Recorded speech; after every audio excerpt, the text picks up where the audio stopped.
नमस्कार किसान साथियों, अगर आपकी गेहूं की फसल 60 दिन से ऊपर की हो चुकी है,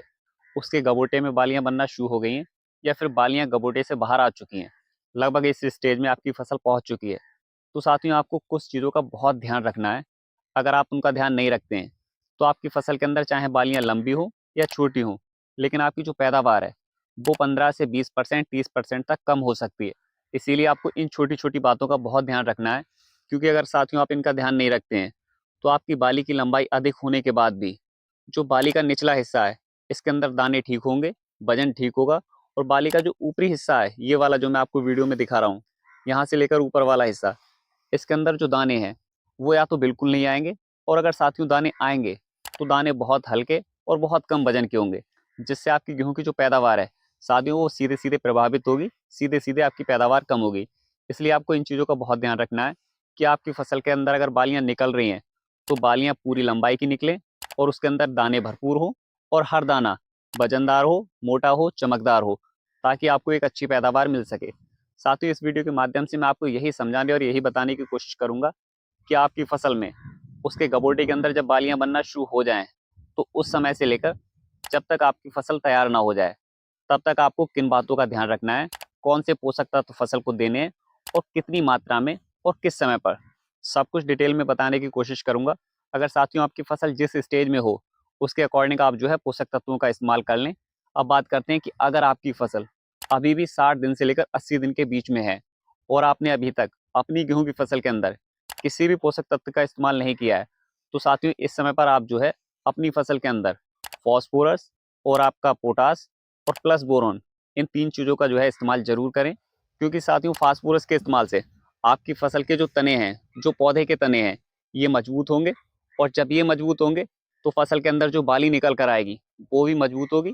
और आप इसके साथ में जो बोरोन का इस्तेमाल कर रहे हैं, तो बोरोन का काम होता है साथियों बालियों के अंदर दानों की संख्या को बढ़ाना, पौधे को स्ट्रेस फ्री रखना। और आपका जो पोटास है उसका काम तो साथियों आप जानते ही हैं, पोटास आपके दाने को मोटा रखेगा, चमकदार रखेगा, उसको सिकुड़ने से बचाएगा, जिससे आपकी जो फसल की पैदावार है वो आपको अच्छी मिल सकती है। अब साथियों सवाल आता है कि हम कौन से फर्टिलाइजर्स का इस्तेमाल करें जिससे हमारी गेहूं की फसल को जो है फॉस्फोरस, पोटास और बोरॉन, तीनों चीज़ें उचित मात्रा में मिल जाएं।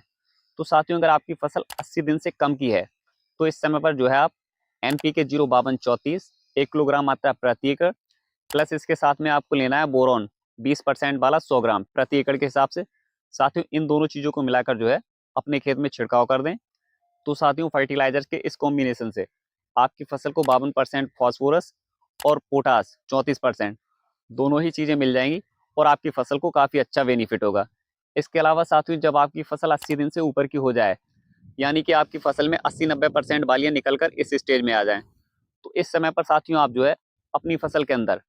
NPK 0050 1 किलोग्राम मात्रा प्रति एकड़ ले सकते हैं।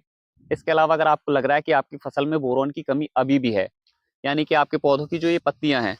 अगर ये फूली हुई नजर आए, या फिर आपकी जो झंडा पत्ती है ये ऐंठी हुई लिपटी हुई नजर आए, तो साथियों आप समझ जाएं कि अभी भी जो है फसल के अंदर बोरोन की कमी है। तो आप इस समय पर जो है 50 ग्राम प्रति एकड़ के हिसाब से बोरोन मिक्स कर सकते हैं,